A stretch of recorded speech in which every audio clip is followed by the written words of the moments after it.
안녕하세요. 제도권 주식분석입니다. 최근 투자가 만만치는 않지만 제가 두 가지 인사이트를 여러분들께 준비를 했습니다. 분명히 기회가 있다라고 생각하고 매수를 시작했는데, 첫 번째는 기술적인 부분, 그 다음에 두 번째는 ETF를 고를 때 커버드 콜이 중요한 역할을 할 텐데, 이 커버드 콜에 대해서 타겟 커버드 콜이냐 아니면은 고정 커버드 콜이냐도 되게 중요한 역할을 할 수 있단 말입니다. 그래서 요거 부분도 설명을 드릴 겁니다. 기술적인 측면은 분산 그리고 분할인데요.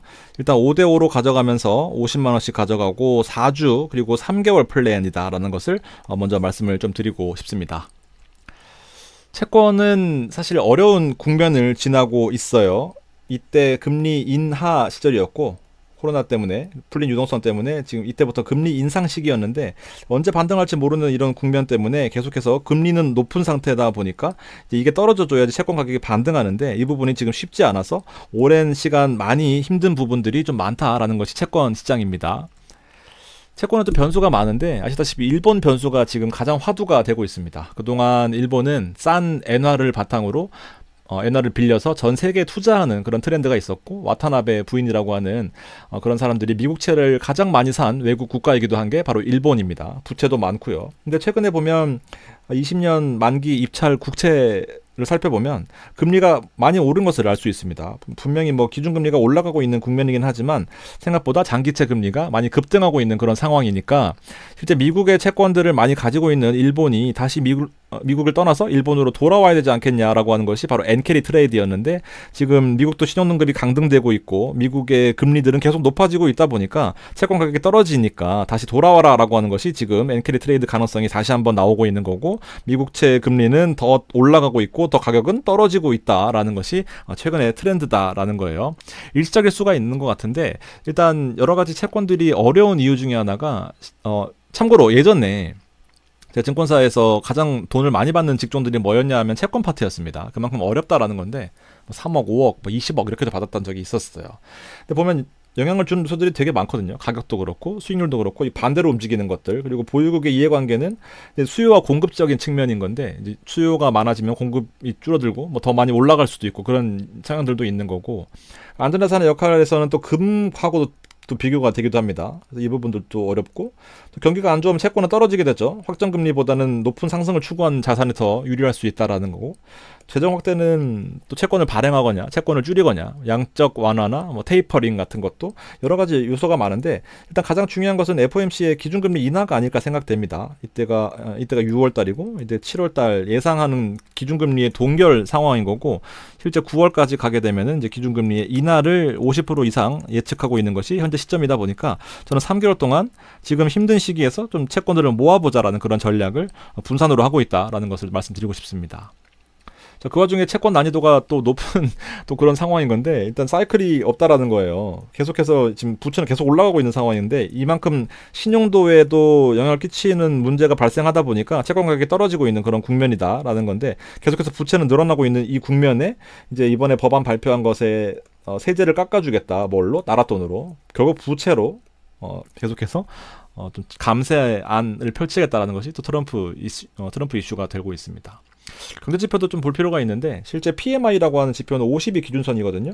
보면 50 위에 있기는 하지만 미국 같은 경우에, 근데 대추세선이 좀 빠지고 있다라는 것을 알 수가 있고, 제조업과 서비스업은 뭐 50 이상인 것 같은데 좀 약간 애매한 부분이 있습니다만, 이제 물가 측면에서 살펴보면은 이때 워낙 한 8%, 9% 됐었으니까 물가가 떨어지고 있는 측면을 감안한다면 금리를 인하해서 물가가 다시 올라간다라고 하더라도 일정 수준 아니겠느냐라는 그런 부분이에요. 제일 중요한 건 결국 심리 지표인 건데, 실제 우리가 느끼는 신뢰 지수에 있어서는 좀 하락하고 있어서 결국 이렇게 금리가 계속해서 높다라고 한다면은 파월 연준 의장의 등판 가능성이 좀 커졌다라는 거죠. 이렇게 계속해서 고금리가 유지되고 있는 그런 상황이면은 결국에는 우리가 기대할 수 있는 신호가 금리 인하 아니겠습니까? 그러니까 장기채는 시장에서 수요와 공급으로 결정되는 경우들이 많기 때문에, 단기 금리, 연준에서 금리를 낮추게 되면은 이 장기채 같은 것도 좀 떨어지지 않겠냐라고 하는 것이 이제 우리가 기대하는 일반적인 상황인 거예요. 그래서 언제 될지를 모르기 때문에 9월이 될 수도 있고 그 이상이 될 수도 있고 하기 때문에, 장기적인 측면에서 시장을 볼 때 당연히 100% 확신이 있다면 본주가 낮겠지만, 커버드 콜로 인해서 배당을 극대화시키면서 좀 장기적인 싸움에도 대비를 해보자. 5대5로. 이런 것이 저의 큰 인사이트의 서막입니다. 자, 커버드 콜은 두 가지 종류가 또 있거든요. 실제로 이 코덱스 본주도 있고요. 그리고 미국채 커버드 콜도 압도적인 배당을 바탕으로 이렇게 투자한 형태가 있는데, 에이스 채권을 보유했지만 코덱스도 미국채 본주가 있습니다. 기본적으로 한 4% 정도의 배당을 받으면서 투자하는 게 목적인 거고, 많이 오르고 많이 떨어지는 것이 채권의 본주 특성입니다. 그렇지만 이 커버드 콜은 배당이 많기 때문에 상승은 좀 제한되는 국면이 있다라고 하더라도 이제 배당으로 하방을 좀 방어하는 역할을 하는 것이 또 중요한 포인트가 될 수 있을 것 같습니다. 커버드 콜 아시겠지만 일단 기본적으로 여기에 이제 두 가지 옵션이 있는 거죠. 커버드 콜의 고정이냐 타겟이냐 있는 건데, 이게 되게 중요한 포인트입니다. 커버드 콜은 주식을 매수하고 일부 콜옵션을 매도하는, 주식과 옵션을 동시에 가져가는 전략인 건데, 주식과 옵션의 이제 비중이 100이다 라고 하면은 얘가 80이면은 얘가 20인 거예요. 그렇게 해서 좀 비중을 조절해 볼 필요가 있다라는 거고, 커버드 콜은 아시다시피 100원에서 110원 갈 수도 있다라고 했을 경우에 2원만 받고 나는 105원에 팔 수 있는 계약을 할게라는 거예요. 그래서 만약에 110원이 가게 되면은 무조건 105원에 팔아야 되기 때문에 나는 2원만 받은 프리미엄이 배당의 재원이 되는 거고, 110원, 150원, 뭐 200원이 가더라도 무조건 105원에 팔아야 되는 계약을 함으로써 2원을 받았잖아요. 그렇다 보니까 일정 수준 올라가게 되면 상당히 제한되어 있다. 대신에 하방도 이 프리미엄만큼 방어되는 것이 결국 커버드 콜의 큰 틀이다라는 거예요. 대신에 옵션의 비중을 늘리는 만큼 주식의 수량을 줄여야 되기 때문에 이게 또 아주 중요한 조율할 수 있는 역할을 한다라는 거예요. 그리고 이제 중요한 건 타겟이냐 고정이냐거든요. 보면 당연히 100% 확신이 있으면 본주가 훨씬 낫습니다. 여기 똑같은 기준점부터 시작한다라고 하면 이렇게 하락장에 왔을 경우에는 본주가 더 밑에 있죠. 그러니까 하방에 방어가 없지만 주식 100% 보유하면서 상승을 더 극대화시킨다는 건데, 채권은 아시다시피 어렵단 말이에요. 그러다 보니까 이 커버드 콜처럼 하방을 좀 방어하면서 배당을 극대화시키면서 이 2원 받는 프리미엄이 뭐 꼭 2원은 아니겠지만 하방을 방어하면서 장기적으로 배당을 가져가는 전략이 또 유리할 수 있겠다라는 건데, 이제 타겟 커버드 콜과 고정 커버드 콜이 나뉘는 거예요. 자, 100이 결국 주식과 옵션이다라는 것을 이해하시면 좋겠고, 고정적이라는 의미거든요. 고정이라는 커버드 콜에 대한 이 이름이 고정적으로 배당을 준다라는 의미가 아니라 고정적으로 항상 이 옵션의 매도 비율을 정한다라는 거예요. 그러니까 항상 30%라고 예를 들면은 뭐 20%가 될 수도 있고 10%될 수도 있겠지만, 한 30%라고 예를 들면은 항상 주식은 70%가 되는 겁니다. 그러니까 직관적으로 알 수 있는 내용이, 상승장 때는 주식이 70%밖에 없기 때문에 당연히 타겟처럼 유동적인 것보다 수익률이 덜하겠다라는 것을 아실 수 있어야 돼요. 대신에 하락장에서는 무조건 프리미엄이 발생하다 보니까 일단 조금 안정적이겠구나라고 생각하시면 좋은데, 여기에 또 이제 어려운 부분들이 있으니까 뒤에 설명드리겠습니다. 뭐가 유리하냐, 뭐가 불리하냐라고 보면은, 일단 대부분의 경우에서는 이 타겟 커버드 콜이 유리한 경우들이 많아요. 근데 좀 더 깊이 들어간다라고 한다면은 이제 옵션의 형태에 따라서 ATM이냐 아니면 OTM이냐 아니면 비중을 30% 매도하느냐 20% 매도하느냐 이런 것들 따라 차이가 좀 있긴 하겠지만, 일반적인 상황을 가정했을 때 상승을 노리고 투자한다라고 한다면 어디다 해야 되는 게 맞을까요? 당연히 타겟 커버드 콜이 유동적이기도 하고, 일단 무조건 30%를 매도할 때보다 상승할 때는 주식을 많이 갖고 있는 것이 유리하니까 혹시 타겟이 유리하지 않을까라는 생각을 해보시면 좋겠습니다. 공식이 있거든요. 옛날에는 이 타겟 커버드 콜이라는 이름이 아니라 15% 프리미엄 혹은 12% 프리미엄 이런 식으로 이름을 붙였었어요. 그러다 보니까 이게 마치 12% 혹은 15% 배당을 주는 것처럼 느껴지니까 타겟 커버드 콜로 이름을 바꿔라 그래서 바꾼 거예요. 이 공식이 결국에는 이렇게 있는데, 이게 공식이 어떤 공식이냐면은 결국 옵션에 대한 매도 수량을 결정하는 거거든요.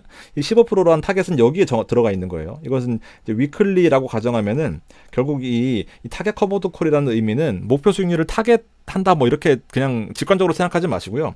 여기에 15%가 들어가 있는데 이걸 52주로 나누게 되면은 이제 매 주마다 얻어야 되는 수익률이 0.28이다라는 거거든요. 이게 타겟 되는 겁니다. 그래서 옵션의 매도 수량과 비율을 결정하는 것이 일단 타겟 커버드 콜이고, 이름하고는 크게 상관이 없다라고 느껴지는데 뭐 끼워 맞추기 나름이긴 할 것 같아요. 그래서 이 어려운 공식들을 이렇게 가지고 오면은 이 기초자산 가격이고 이게 옵션 매수 가격입니다. 이게 결국 프리미엄에 오르고 내리고 일 텐데, 조금 더 쉽게 보면은 옵션 매도 수량을 결정하는 거다라고 말씀을 드렸죠. 이렇게 될 거고요. 그러면 제가 0.28이지만 일단 1이라고 가정을 해보고 1. 그다음에 기초자산 가격도 100이라고 그냥 고정을 해보겠습니다. 그러면 결과적으로 옵션 매수만 변동되는 건데 이 가격만 변동이 되는 거다라는 거예요. 그럼 세 가지 상황만 이해하시면 끝나는 겁니다. 보면 이제 X가 예를 들면 10이면은 이제 10이거든요. 그러니까 10 넣으면은 옵션 매도 수량은 10인 거예요. 목표 수익률과 이 기초자산 가격이 고정되어 있다라고 치면은 옵션 가격이 만약에 10이다 그러면은 10으로 끝나는 겁니다. 근데 자, 예를 들면 이 옵션 가격은 시장이 막 올라가면은 더 많이 올라갈 거고 시장이 떨어지면은 더 떨어질 거거든요. 그러면 예를 들면 이 P가 10이 기본이었지만 20으로 올라간다라고 가정해 보면 여기 보면 요 공식에 대입하면은 100에다가 이제 20 하게 되면 이거 5잖아요. 그러니까 옵션의 매도 수량을 5만 하면 되는 거고요. 시장이 올라가면은 옵션을 적게 매도한다라는 거죠. 그러니까 나머지는 주식이 95다라는 거고요. 예를 들면 시장이 또 빠졌어요. 10이 기준이었지만 5까지 빠졌다라고 한다면은 여기 오면은 100분의 자꾸 110을 쓰냐? 오면은 20이잖아요. 20계약을 매도해야 된다라는 거예요. 그러니까 프리미엄이 떨어지게 되면은 이 타겟하는 목표 수익률을 채우기 위해서 더 많은 옵션을 매도해야 된다라는 거죠. 이해되십니까? 이게 되게 중요한 포인트거든요. 이해 안 되시면 다시 한번 보시면 좋을 것 같습니다. 그래서 상승장에서는 필요한 옵션 매도 수량이 적어진다. 상승장은 20이죠. 프리미엄 20까지 올라갈 때 당연히 상승할 때 더 올라간다라는 것이 프리미엄인 거고 매도 수량이 적어진다. 나머지 95가 주식이다 보니까 채권이죠. 결국 상승이 극대화된다라는 포인트를 이해하시면 좋겠고, 자 반대로 고정 커버드 콜은 고정적으로 배당이 나온다라는 것이 아니라 고정적으로 옵션을 매도한다라는 거예요. 30%는 무조건 매도한다 혹은 20%는 무조건 매도한다 그런 의미인 거고, 꾸준한 프리미엄 레벨이 형성 가능하죠. 장점이 있고 단점이 있는데 일단 하락할 때는 주식을 70%만 보유한다는 것이 장점이겠죠. 덜 빠지니까 100보다. 그리고 오를 때는 70이니까 단점일 겁니다. 이제 이건 직관적으로 떠오르실 수 있을 것 같고, 자, 배당이 고정적이라는 얘기는 아니다라는 거, 그리고 고정적으로 옵션을 매도하겠다라는 의미의 고정이다라는 겁니다. 그래서 100원이 110원에 갈 때의 상승장 때의 프리미엄은 뭐 비싸겠죠, 당연히. 그렇지만 하락할 때 누가 콜옵션을 매도하겠습니까? 그래서 프리미엄이 싸지거든요. 그러니까 올라갈 때 더 막 사고 싶잖아요. 105원에 살 권리를 만약에 가지고 있다 치면은 처음 1원이었는데 뭐 50원 때는 근데 막 100원 됐다 그러면은 막 거의 비슷하게 올라가거든요.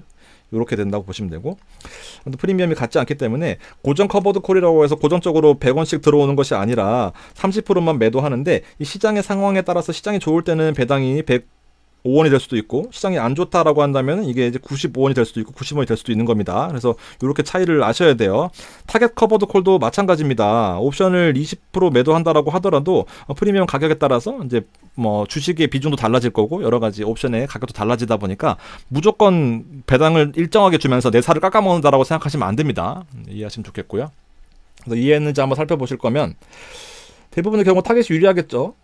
상승할 때에 똑같이 70을 가지고 있는 것과 이제 100은 아니겠지만 뭐 한 80 이상 가지고 있는 것의 차이를 보면 타겟이 대부분 유리할 건데, 자 그러면 다 타겟을 하지 왜 또 고정이냐라고 물어보실 수 있을 것 같아서 정리 한번 해보고 넘어가면, 타겟 커버드 콜은 상승장에 이제 프리미엄 비싸지니까 옵션의 매도 수량을 줄이면서 이제 비중을 유연하게 가져가는 거, 고정 커버드 콜은 무조건 이제 100이면 1- 옵션의 비중입니다. 30이냐 20이냐 따라서 80만 가져가느냐 70만 가져가느냐다 보니까 상승장에서는 주식이 무조건 불리해서 적어서 불리하다라는 거 이해되실 것 같습니다. 그래서 고정 커버드 콜은 그럼 하락장에서는 유리한 거 아니야? 좀 빠르죠. 죄송합니다. 좀 이해는 되실 거라고 생각합니다. 사실 어렵게 공부하실 필요 없고요. 우리의 목적은 돈 버는 겁니다. 이게 뭐 커버드 콜을 공부하자라는 것이 아니라.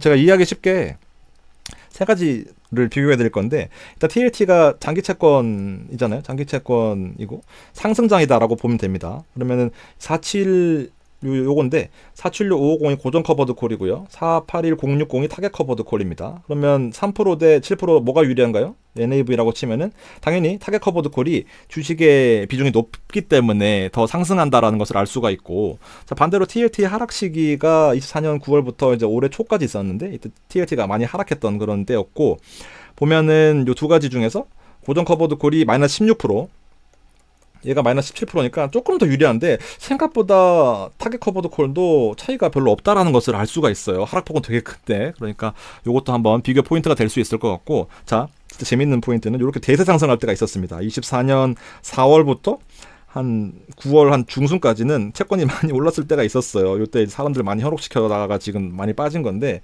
이때 상승할 때 채권이 지금 보면 TLT가 9%가 올랐단 말이죠. 그러니까 대략적으로 한 본주가 한 9% 정도 올랐었는데 고정과 타겟이냐 보면은 7대 1이거든요. 그러면 지금 보면 481이 타겟이고 이게 고정인 건데 7대 1입니다. 그러니까 많이 올랐죠. 얘는 많이 올랐습니다. 그러니까 상승할 때는 무조건 타겟이 좋은데 하락할 때도 타겟이 나쁘지 않다 라고 생각하시면 좋을 것 같아요. 그 이유들이 있는데, 자 한번 이제 1년 동안의 데이터를 놓고 한번 비교를 해보겠습니다. 1년 동안에 지금 여기서 시작했는데 여기면은 지금 8%가 빠진 거예요.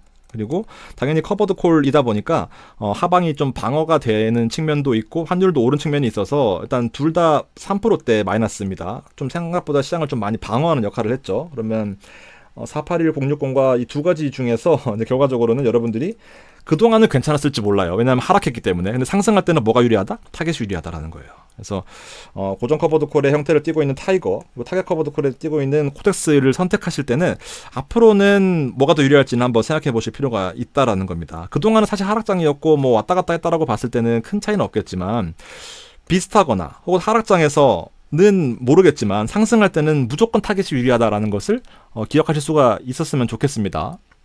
왜 그러냐면 다시 한번 이제 이해하셨었는지 한번 여쭤볼까요? 고정 커버드 콜은 무조건 30% 매도하기 때문에 주식수가 상승할 때는 반드시 부족하단 말입니다. 그래서 다시 한번 비교를 해보면은 왜 하방에도 유리한지를 좀 말씀드리고 싶어요. 하방에도 나쁘지 않은 성과를 보여주고 있잖아요. 타겟 같은 경우에. 그러면은 여기 다시 한번 돌아보면은 이게 12 기준이거든요. 이게 12 기준이잖아요. 그러면 여기 10이 나올 텐데 시장이 상승할 때는 옵션의 프리미엄이 20일까지 올라갔다라고 하면은 5개 약만 매도하면 되는 건데 시장이 하락했다라고 하면은 프리미엄이 5다라고 하면 20개 약을 매도하잖아요. 그러니까 보시면 시장이 하락하면은 옵션 수량을 늘립니다. 그렇죠? 상승할 때는 줄이고 하락할 때는 늘리는 거죠. 그러니까 무조건 타겟이 100% 유리한 건 아니에요. 아까 말씀드렸던 것처럼 OTM, 뭐 ATM, 비중을 또 조절할 수 있는 거고 여러 가지 상황에 따라서 다른 거긴 한데 안에 들어가 있는 기초자산 혹은 뭐 기초자산과 옵션에 매도할 수 있는 지수가 다를 수도 있고요. 여러 가지 변수가 있긴 하지만 일반적인 상황에서는 유리할 수 있는 가능성이 매우 크다. 왜냐하면 상승할 때는 반드시 유리한데 하락할 때도 옵션의 매도 비중을 늘리지 않느냐라는 것이 포인트다라는 겁니다. 자, 그럼 무조건 고정 커버드 콜이 불리한 거냐? 아닙니다. 횡보장 때에는 유리한 때가 있어요. 말씀드렸던 것처럼 상승장에서는 타겟 커버드 콜이 주식을 많이 보유하고 옵션의 비중을 줄이기 때문에 좀 유리한 부분들이 분명히 있는 거고요. 하락장에서는 비슷하다라는 거. 왜냐하면 옵션의 매도 비중을 똑같이 늘리는 경우들이 많기 때문에. 근데 횡보장에서는 이렇게 된다고 보시면 돼요. 이렇게 움직이다가 이렇게 움직인다라는 것을 제가 밑에 파란색으로 써놓은 거거든요. 100원에서 110원 올라갈 때 105원에 팔겠다라는 계약을 하고 콜옵션 매수자들한테 2원의 프리미엄을 받는 거잖아요. 근데 이게 이제 120원, 130원까지 올라갈 것 같으니까 이렇게 올라갈 때는 그래서 프리미엄이 5원, 6원, 7원 막 올라간단 말입니다. 근데 하락할 땐 당연히 이렇게 올라갈 것 같지 않으니까 프리미엄이 2원, 뭐 1원, 3원 떨어져요. 이렇게 되는 것이 이제 콜옵션의 매수자들의 그 심리를 이용한 것이 콜옵션 매도자의 90% 이상의 승률을 나타내는 것이 요거입니다. 근데 뭐 올라가봤자 사실 뭐 이렇게 많이 올라가는 경우들 잘 없으니까 거의 대부분의 상황에서는 패배한 다음에 한두 번 대박 날 때 그때 만회하는 것이 콜옵션 매수자의 전략이고 그 부분을 역이용하는 것이 우리 콜옵션 매도자다라는 건데 요게 요거고요. 이렇게 확대된다라고 치면은 이제 진폭이 이렇게 커지면은 결국 변동성이 커지면은 당연히 프리미엄이 이만큼 사이에 많이 올라가겠죠. 그러면서 더 커질 것처럼 막 느껴지다가 빠지고 막 이렇게 심해진다라고 한다면은 당연히 프리미엄 가격이 더 올라가게 되는 거죠. 사고자 하는 심리가 늘어날 거 아닙니까? 마찬가지로 이렇게 될 때를 노리는 것이 TSLY 같은 거 혹은 MSTY 같은 마이크로 스트래티지의 초고 배당 상품, 배당을 뭐 40% 50% 준다라는 이런 상품인 건데 기본적으로 배당을 많이 받으려면 콜옵션 매도를 증가시켜야 되잖아요. 그러면 주식이 별로 없단 말이죠. 그래서 변동성이 클 때는 역시 일드맥스가 뭐 원금만큼 이자를 주니까 되게 좋은 상품이야 하겠지만 상승할 때 주식이 없어서 많이 못 올라오고요. 그리고 하락할 때는 당연히 다 같이 떨어지고요. 그리고 변동성이 이렇게 줄게 되면 결국 죽습니다. 결국에는 죽어요. 이런 거 하실 필요 전혀 없고요. 돈 많으신 분들은 절대 안 합니다. 절세 계좌 목적으로 절세 용도로 배당을 받고 뭐 수익률을 감소시키는 뭐 그런 쓸데없는 거 안 하시는 곳에야 뭐 굳이 할 필요가 없다라는 그런 생각을 좀 말씀드리고 싶습니다. 시장 상황이 어떻게 될지 모르기 때문에 일단 본주도 기본적으로 가져가고요. 그리고 채권 커버드 콜 두 가지 중에서 하나 선택한다라는 큰 틀에서 설명을 드린 거예요. 좀 빨라서 이해 못하신 분들은 한두 번 보시면 아마 정리가 되실 것 같은데요. 자, 결국 이거 상승할 때는 큰 차이가 난다. 그렇지만 하락할 때는 큰 차이가 없다. 그래서 결국에는 이제 타겟이 또 유리할 수 있겠다. 왜냐하면 채권은 반드시 올라갈 텐데 횡보하거나 하락할 때는 비슷하다라는 거죠. 그래서 여러분들이 이해가 되신다라고 한다면은 지금 혹시 고정 가지고 계셨던 분들은 타겟으로 바꿀 필요가 분명히 있겠다라는 것을 좀 말씀드리면서 마무리하도록 하겠습니다. 도움이 되셨으면 좋겠고요. 아무튼 옵션이 되게 어려워요. 지금 당연히 한두 번 들으셔서 이해 안 되시는 게 맞고요. 저도 헷갈리고 저도 힘든 길을 가기 싫어서 좀 비교적 심플하게 설명을 드렸는데 다양한 케이스가 많다라는 겁니다. 네, 여기까지 설명드리고 마무리하도록 하겠습니다. 고맙습니다.